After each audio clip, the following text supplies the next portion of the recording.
Hello and welcome to the Whatever This Is. My name is Reagan. I am here with my co-host. Hey, I'm Andrew. He's still Andrew, and we're hanging out here. We're going to talk about opening this section, talking about the Fellowship of the Ring. That's the kind of purpose. I don't know exactly what this podcast will get through and what we'll decide to pursue in totality. It's not exclusively Fellowship of the Ring, but that's where we're starting, and that's where we'll end up being. So the first part is the foreword to the book, the author's notes, and then the prologue to the book as well. It's everything up until book one actually starts. It's a bunch of information.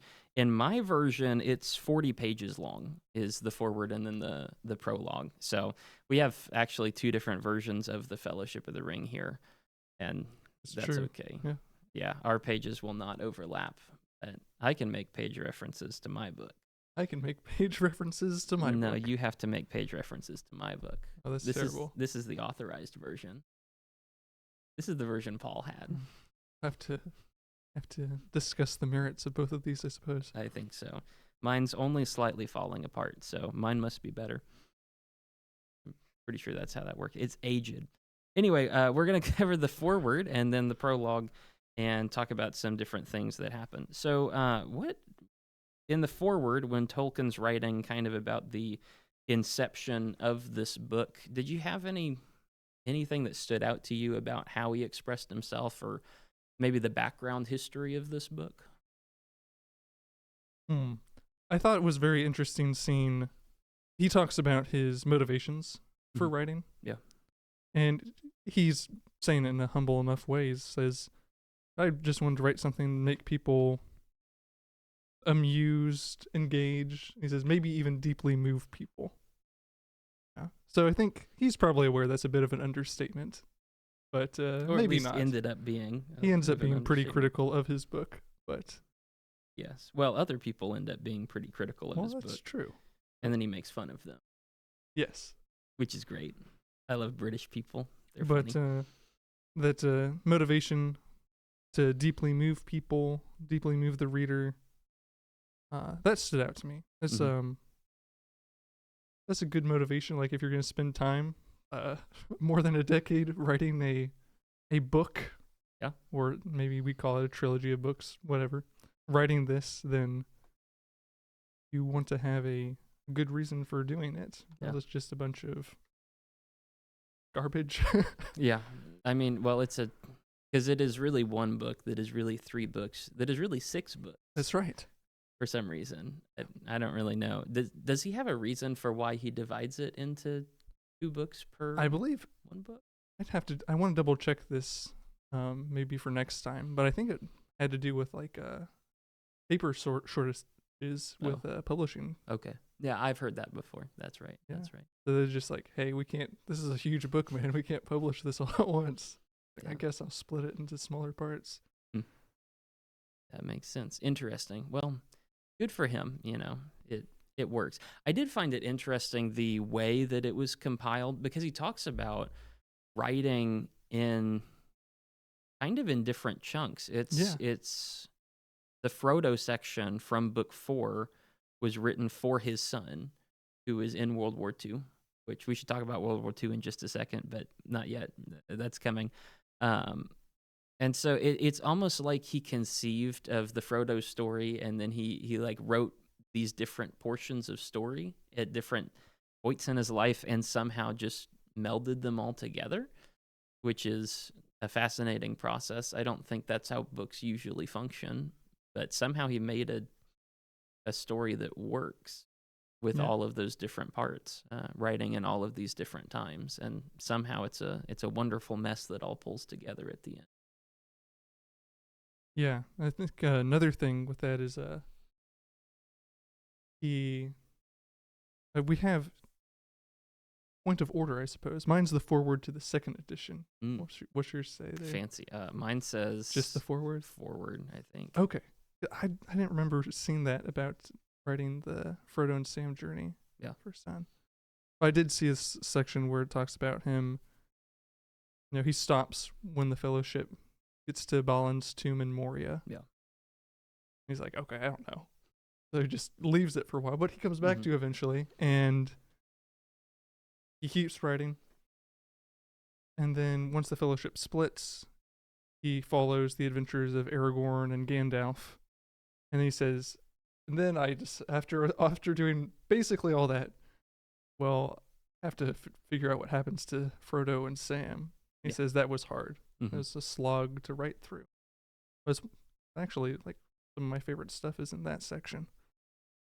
Well, that ends up being the real heart of the story in many ways. Is Frodo. I have so much to say about Frodo, how he's just basically Jesus, but we'll talk about that. That's important. There's some That's overlap. coming up. There's some overlap. Yeah, he's not. We'll get there. We'll get there. So you have this picture. It's right after in mine, it's page 10. He talks about during 1944 when the war is going on. Then he writes the story of Frodo actually going to Mordor, sends that out to his son.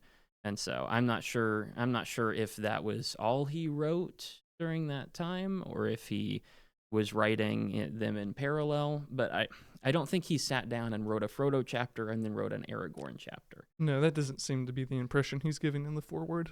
Yeah, I feel like most writers do that, just kind of go back and forth between characters nowadays, but Tolkien doesn't. And you can tell, I feel like, reading this a decade ago, I feel like you can tell that he's just kind of telling different stories and putting them together. But it also works in like a really nice way because each story is very consistent. And so it makes sense to me. I like how he is. We should say this is not an allegory. We should say that. We should say that. We are immediately going to ignore that because, of course, this is an allegory. No. Oh. But it could be.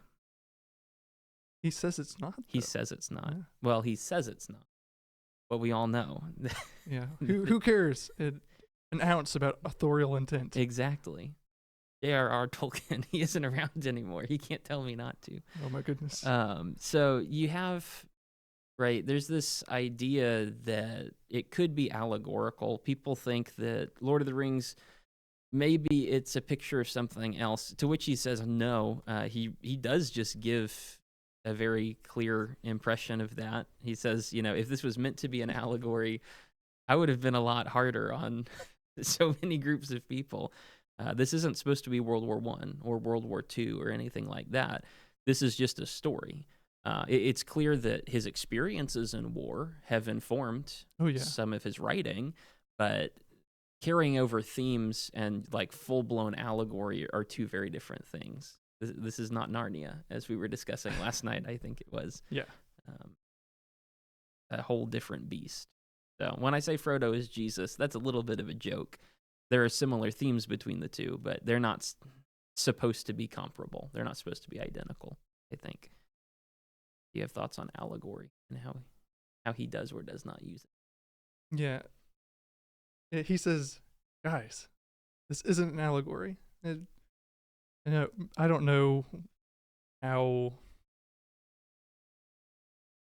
qualified his critics were to use words like allegory or how precisely they meant the term, but it's like, I feel like most people, when you say allegory, it's like, this is a story where you have like one-to-one correlation between things. Yep. Like Frodo definitely equals Eisenhower or something. That sounds about right. Yeah. But okay, that's not the case. Even if there was a more reasonable historical figure for Frodo to correspond to, Tolkien says that's not what I was doing. And like you said, that doesn't mean his experience aren't shaping what he's writing. Like, of course it is. Can't write if you don't know anything. And he went through a lot of different experiences, but he's not interested in writing some veiled commentary on history or even the Bible as such, like you noted with C.S. Lewis. But he's a very religious person, and those views are definitely bleeding into what he writes. Yeah, you have Aragorn, who is a conquering king, who comes into his own and receives the kingdom, right? But he's nothing like Aslan, who is just Jesus, who dies for the sins of the people, right? And so there are differences in between the two. And there are heavy influences as you go throughout, even with the ways that he's using numbers, even with the ways he's constructing the background of the story, which we'll get into in just a couple of minutes, or a few minutes rather. Um, there's so much religion that's there, but he's not like trying to be the Bible, which is cool and always nice. There are a lot of people who think that the best way of preaching their message is to just have characters who just use their words and preach their message. And instead, Tolkien just told a good story, which happens to bring to mind a lot of themes that are relevant and even righteous ultimately. Yeah. It's a beautiful thing. So I like the way that he constructed it. The last note I had on the foreword is it's the very last line of the foreword. Oh, let's see if it's the same last line for me. Quick. To Probably. them and to all who have been pleased by this book, especially those across the water for whom it is specially intended, I dedicate this edition. How interesting. All right, mine lacks that. Interesting. Yeah. Well, what is it? What is yours end with? Oh, this is okay. This isn't written by him. This is written by somebody else. Did I move into a different section? No, I think your foreword's just written by somebody else. Well, that part is. Interesting. Okay. No, yes. Most of it is by Tolkien. Okay. Yeah.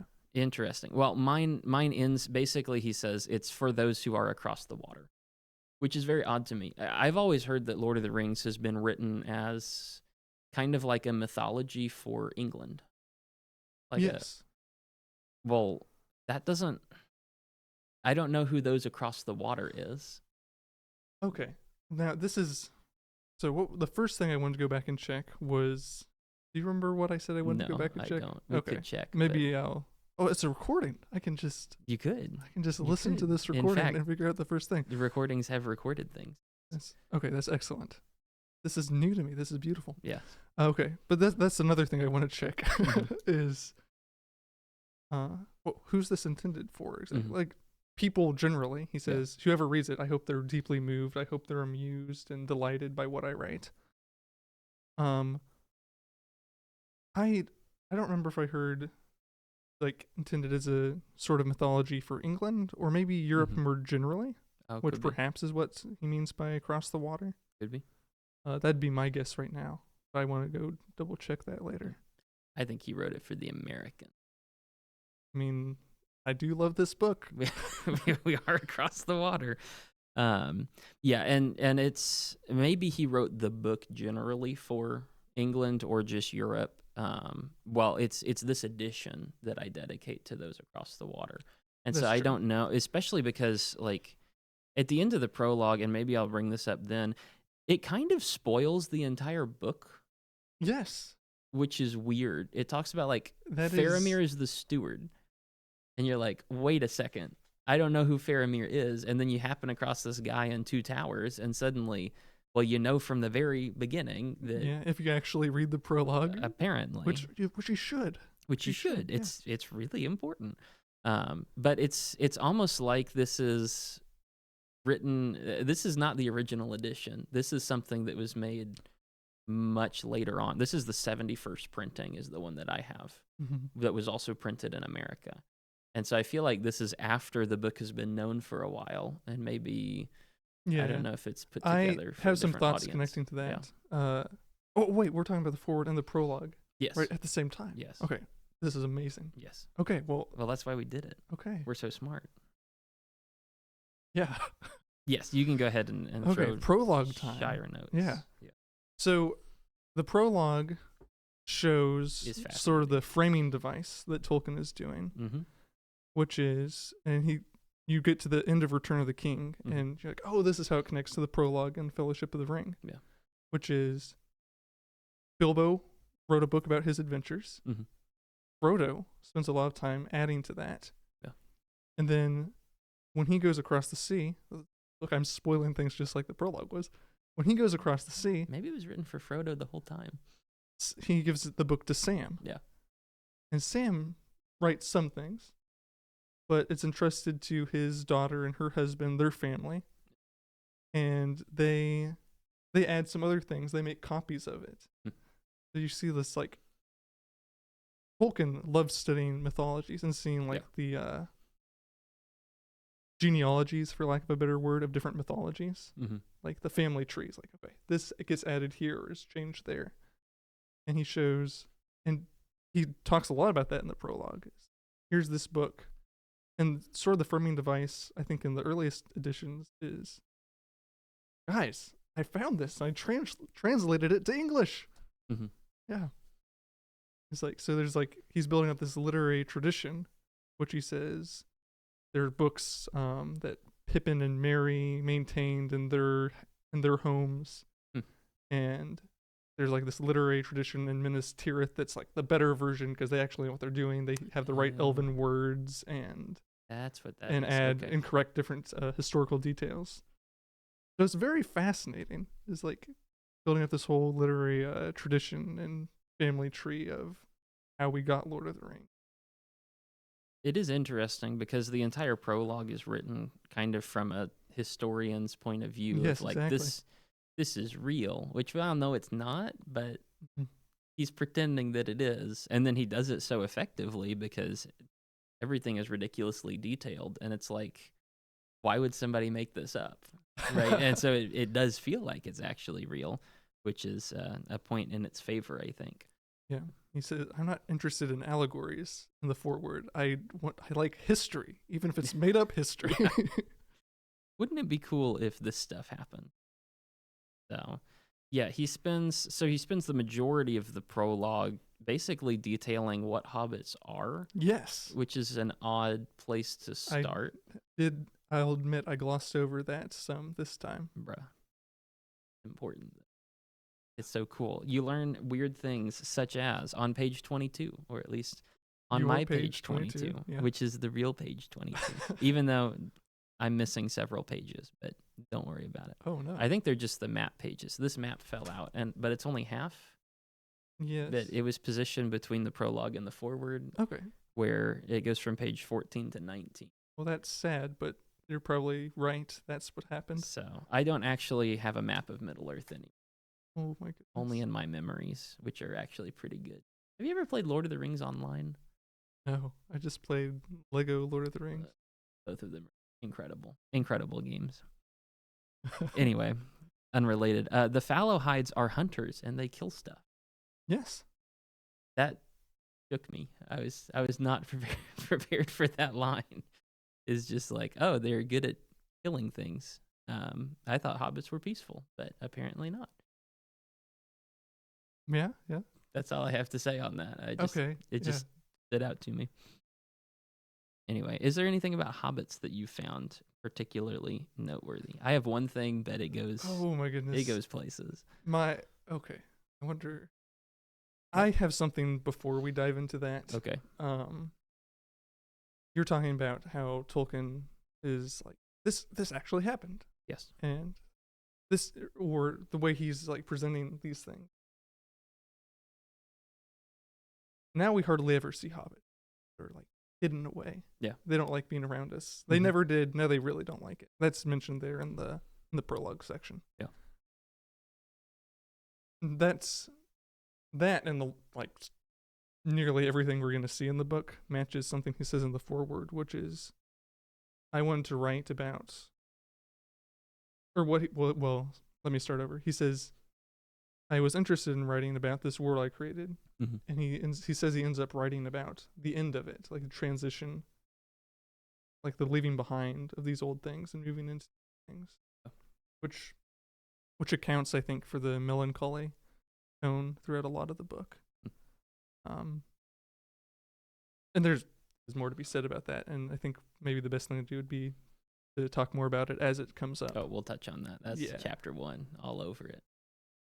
But I think that's one of the really big parts of it is melancholy, or this longing for the glory of and goodness of the old things. Yeah, there's a feel of something that was lost. Yes. And so as he goes through even this history is written as they used to be tall, there used to be these divisions of them. They used to live underground, but Yeah. now they don't anymore. Mhm. And it's like, oh, Yeah. it's just, it's a little depressing, honestly, which is weird. Like, it's a weird direction for the prologue to take, but I guess it makes sense in context of where the story's going. You have the dark days so that the brightness shines out all the clearer. Oh, yes. Is a great line, which in many ways is kind of the theme of much of the books, from what I remember. Theme. Yeah. At least the theme of the movies. Yeah. I'll see if... Hey, Jackson gets that. That's good. That's good. He Even got a lot of stuff. Even he loses some of the particulars. Hey, Tom Bombadil is not that important. Ooh, Unless he is, which I'll find out I'm in gonna rock 5 your weeks. world, brother. Whatever it is. Okay. Okay, should I go into the existential thing? I think you should. Okay. So, hear me out. You know it's going to be good when Okay. someone starts When out he says, with- "Hey," when he says that, brace yourselves, guys. Yeah, it's good. It's good. I hope this is not too complicated to try and convey. I Okay. wrote a lot of words. I deleted half of them. I wrote a lot more words. And I still don't. I'm just going to go without notes for this section. Okay. It talks about how the hobbits were friends with the elves. Yes. Used to be.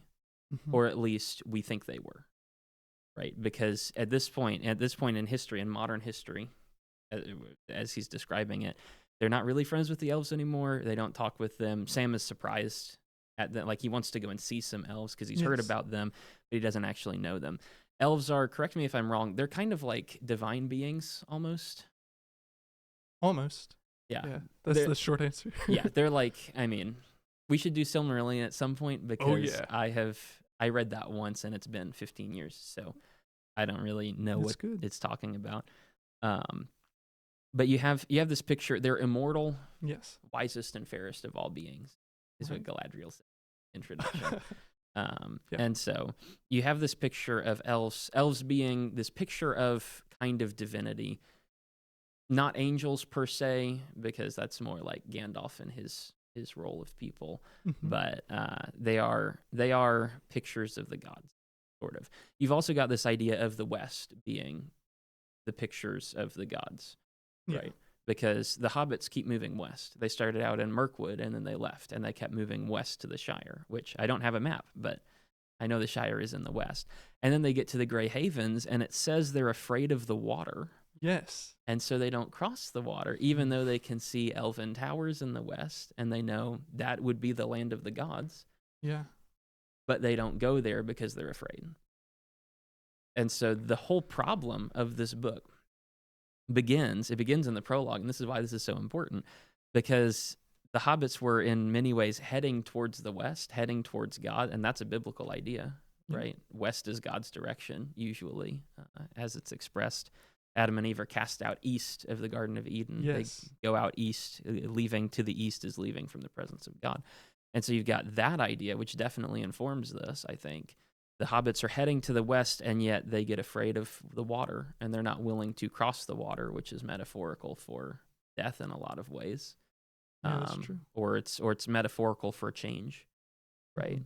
You'll see it throughout the book. The River Ondon is a big change for the Fellowship. You see it in the crossing of the Brandywine River is a big change. Yeah. Frodo and his friends can't go back at that point. Crossing into Rivendell, crossing the river over into Rivendell. And so you see like pictures of water become very important decision points. The hobbits made a decision to stay on the earth, and that's what brings all their problems, because they lose their connection to the elves, and they lose their connection to the West Country, and they lose their immunity. The ring gets brought into their vicinity, and suddenly the Nazgul show up, and problems start happening because they decided to settle in the country instead of pressing on towards God, which is fascinating. That is very fascinating. Yes. Am I making things up?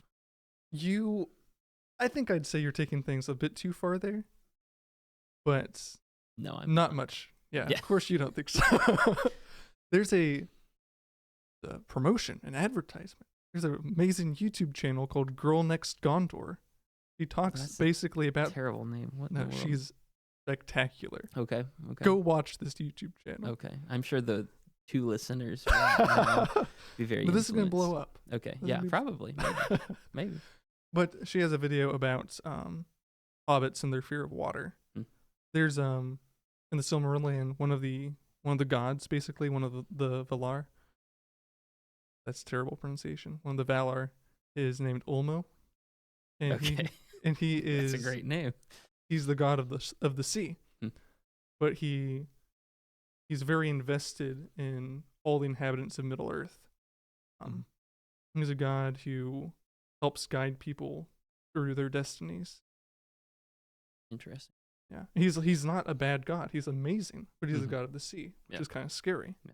And so, yeah, I can't really add too much to what you said. I think that's a neat thematic thing.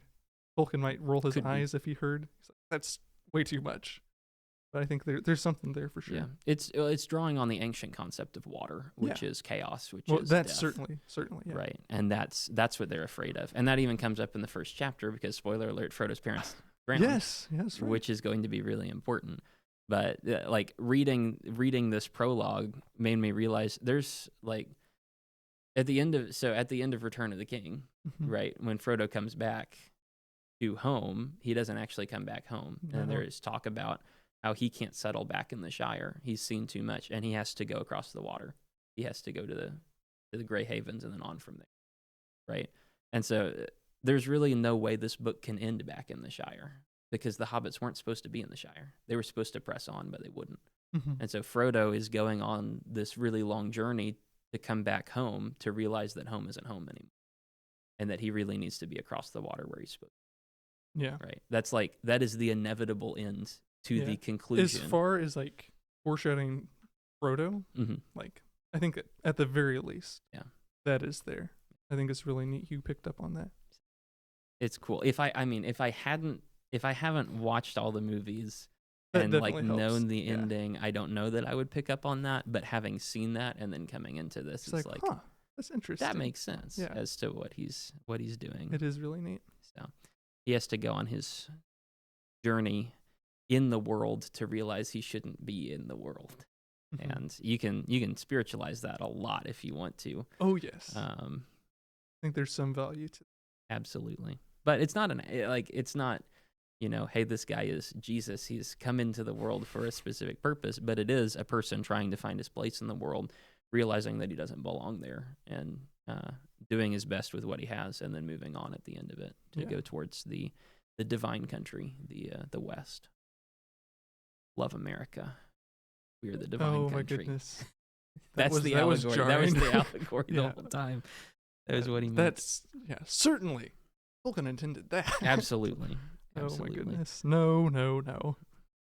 But it could be. No.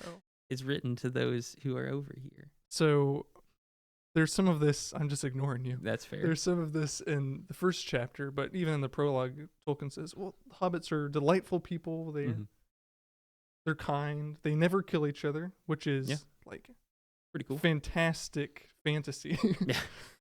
But that's the most it's made up part of beautiful. all of this. Well, yes, Yeah, it I kind of think is. so. But it's beautiful. You have this little society that is predominantly good natured. Yeah. But you see little hints of things like they're scared of the ocean and the elves by extension. Yeah. You're like, huh, that's weird. And there's all these little things, like especially we'll have to wait for some of this, but in the first chapter it's like, you guys are just a bunch of gluttonous gossips. Yeah. But they're not just that, but Mhm. it's part of it. And then there's like a sort of tension there. As Frodo will say, like, Frodo or Bilbo. I think Frodo says, I love the Shire, but I kind of wish a dragon would come over there sometime and just wake people up to the dangers here and have them appreciate what they have.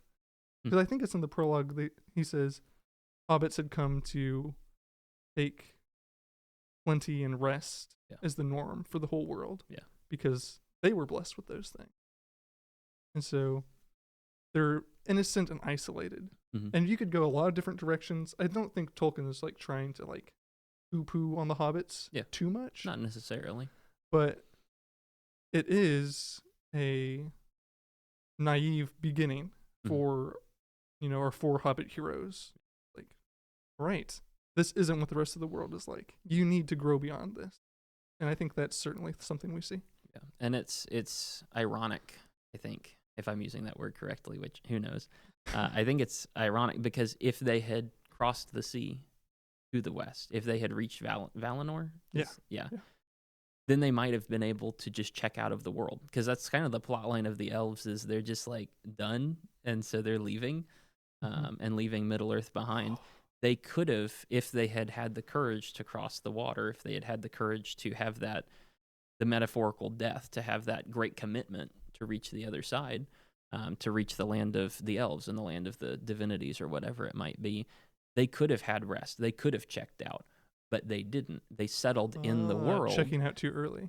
Yes. Okay, and then there's they probably something tried, there. Yeah. right? Because they go to be at peace, but then the war drags them back into it, because we're going to see the ring gets brought to the Shire. The Nazgul get brought to the Shire. People die from that. And then you have, at the end of the books, right, Saruman comes in, or Sharky comes in and messes with them. And so it's like, you guys had the right idea, just 20 miles too early. Yeah. You should have just pressed on. And that's really a theme for the whole book, I think. I like that point. See, I'm not stretching it too far. I definitely am, but not too far. Not too. It's reasonable. It's reasonable to extrapolate. It's worth thinking about. I don't think Tolkien had all of that in mind when he wrote it, but I do think there are implications you can make that just come from a greater worldview.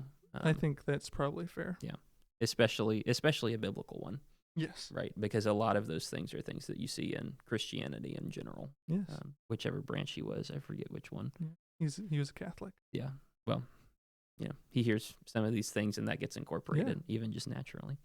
So, suffice it to say, it's cool. It's cool. I like it. So there's a lot of things we've talked about. Yes. I have two other things on my notes. 2 other things. Oh goodness. I don't really have anything else in the prologue, but one of them isn't that big, and one of them could be a can of worms, so maybe we try to keep it not too big. We'll see how much of a can of worms that is. Yeah, well, brace yourself. Okay. All right. First one, not too bad though. Okay. I was talking to you about this a couple days ago, I think. Probably. It's I think like half the prologue almost is dedicated to this. No, not half of it. It's mostly about Hobbit migrations. Mostly. A good good section of the prologue though is about Gollum. Yeah. Different theories about how he got the ring and things. Yeah. But notably, The Hobbit was written first, right? Yeah. But notably, Tolkien provides right in the prologue for original readers of The Hobbit an explanation of some differences that The Lord of the Rings is going to take.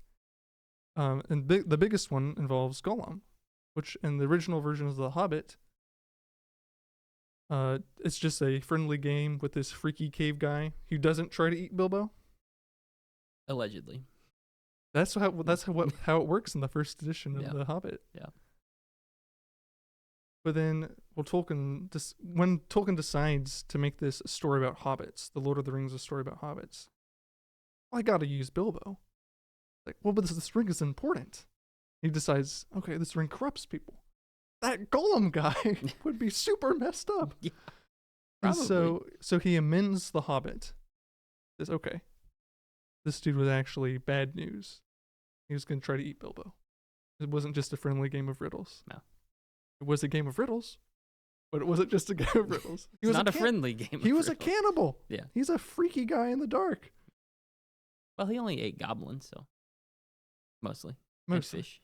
And fish. Yeah. That's not so bad. Yeah. But real cannibalism. Never had the opportunity. But Tolkien addresses his amendment of The Hobbit in a very artful, very unique way. Yeah. Which is, and it's just all there in the prologue, which is Bilbo lied about how he got the ring. Mm-hmm. And since The Hobbit is his account of his adventures, like, okay, I'll just write this. It was an innocent game of riddles, you know? Yeah. But Tolkien, and we'll see some of this even in the first chapter, which is the ring is corrupted Bilbo. Even from that moment. Yeah. Bilbo, we read in the prologue, Gandalf was concerned. Mm-hmm. It's like, why would Bilbo lie about this? That's very out of character for him. That's chapter 1, right? Yeah, mentioned in the prologue, and also in mentioned chapter 1. mentioned in chapter 2. No, it's also in chapter 1 Chapter because 1 I too. just read about It's it. Yeah. mentioned several times It's at the important. beginning. It seems important. Which is out of character line on Bilbo's part, and Frodo, we read later, will write the actual version. Yeah. So it's an interesting explanation. Yeah. Like, man, that can't be what happened in The Hobbit, because this is what happens in The Lord of the Rings. He takes the liberty to change it, but does it in a artful way. In an in-universe In way. an in-universe way. Yeah. It's a retcon, but it makes sense. Which is funny because it means Bilbo is, at least to some extent, an unreliable narrator. Yes. So what if he actually just lived through the Battle of the Five Armies and didn't want to talk about it? And so he wrote in that he got knocked out. Okay, that's interesting. I came up with that like 2 minutes. But it I could like be. It could be. It could be. Yeah. Well, there's all sorts of fun theories you can make once you know you're dealing with an unreliable narrator. Oh, yes, there is. Bilbo was asleep the whole time. What? The whole time? It was a dream. Okay, so that's the first thing I have. Okay, that wasn't too bad. So we can't talk about this we can't. in depth. People today like tearing down statues and pointing out people's flaws. Something leveled against Tolkien. It's not a common thing, but it's not uncommon. There's a minority of people who will say things like, Tolkien was racist.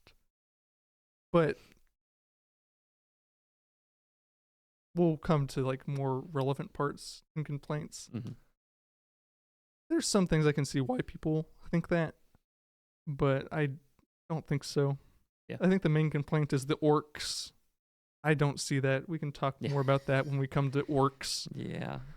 I was thinking about that in the prologue, though, where Tolkien's talking about these different kindreds or families, breeds of hobbits. The Stores, the Harfoots, and the Fallowhides. And he says, well, the Fallowhides, they hung out with the elves, and they become great leaders over these other hobbits. Yeah. And it's like that's something reserved for that one kindred. And I don't think Sam is a descendant of Fallowhides, but the other three are. Frodo, Merry, and Pippin are. Bilbo, yeah. And there's definitely some overlap between these concepts, but I think maybe a complaint that has a bit more weight to it isn't Tolkien was racist, but maybe Tolkien, there's like some classist elements. Maybe Aragorn is the best example of that, if you're going to complain about being classist. I don't think that holds much water either. Yeah. And we can talk about that more later. But that's something that there's seeds of perhaps in the prologue, so I thought I'd mention it now. Yeah, neither of those things, especially racism, or Tolkien being racist rather, I don't think holds much weight. There's several things I think that actually point the opposite in a pretty cool way. Yeah. But yeah, I thought I'd mention that. I mean, even just the thought that orcs are supposed to be representative of some kind of human race, like part of it, is just ridiculous. The orcs are twisted versions of the elves, and the elves are already like semi-divine beings. Like if anything, the orcs are supposed to be representative of demonic forces. Yeah, I think that's a great way to say it. So like that would be silly. And I mean, I guess we'll have to explore some of those ideas, because I've heard that, but it gets floated with like everybody, and so I just haven't really paid attention. But Aragorn is the guy who has nothing, who turns into the king at the end of it all, and is like suddenly he has everything. That's not really, I don't know. That just doesn't really cut it for me. We'll talk about it some more later. I'm curious about where that goes and where people try to go with it. So by all means, bring that up, and I will listen to it and maybe probably make fun of it. Hey. Parts of it are probably worth making fun of. Yeah, probably. Parts of most everything are worth making fun. Yeah. Well, cool. So there are some thoughts on the prologue. Do you have anything else? That is. I really don't like the Shire Records bit, because it says Frodo comes back, Meriadoc and Peregrine lead their families, Faramir becomes the steward. And it's like, oh, right. Okay, but like as someone who's read the The books before. spoilers. Yeah, if I'm coming into this and I am actually reading the introductory material, which you should, then that feels like a lot of the tension is killed, which maybe, I don't know that Tolkien was trying to create a tension of like maybe Merry and Pippin will die. I don't think he was. Yeah, and so that could be totally fine. It's just kind of weird. Yeah, I think usually if you're trying to have tension, it's like, are you gonna live or die? Yeah. But I think for Tolkien, especially as far as it applies to the hobbits, he's not really concerned to their lives or death too much, as much as how this journey is going to change them. Yeah. And that's not like a substitute for tension exactly, but it certainly is engaging. Mm-hmm. It is different. I don't know because he's not your standard writer. And I don't think he was your standard writer for 1940s either. He was just kind of doing his own thing, and that's one of the reasons why it's lasted so long, is because it's timeless in a way. And so I don't know if that is just another version of him like subverting expectations, almost not doing what you would expect a normal writer to do, or what that is, or if that was just an insertion that he wrote 20 years later that they included retroactively with the book. I don't know. Yeah. I would have to know so much more about Probably not the second part, Yeah. but is worth looking into. And I think probably at least a little bit, probably more than that. It is something that proves some of Tolkien's uniqueness, like you're saying. Yeah. He was a cool guy. Wrote a cool book. Oh, yes. Or 6 books. Or 3 books. Or 1 book, depending on how you look at it. Well, and a couple more in addition to whatever number that is. Oh, yes. There are always more. So, interesting. I don't have anything else on the prologue. And that's all I have. Cool. Then we'll leave it there. And thanks for listening. Hopefully that's somewhat enjoyable and maybe a little educational and gets you to think. That's the goal of this, other than for us to just chat about something we're interested in. So hopefully you benefit from that in some way, and we will see you next episode. We're going to read, we already have read, we're going to go ahead and record it. We're going to talk about chapter 1. So if you're reading along with us, read chapter 1 and then check out the next episode.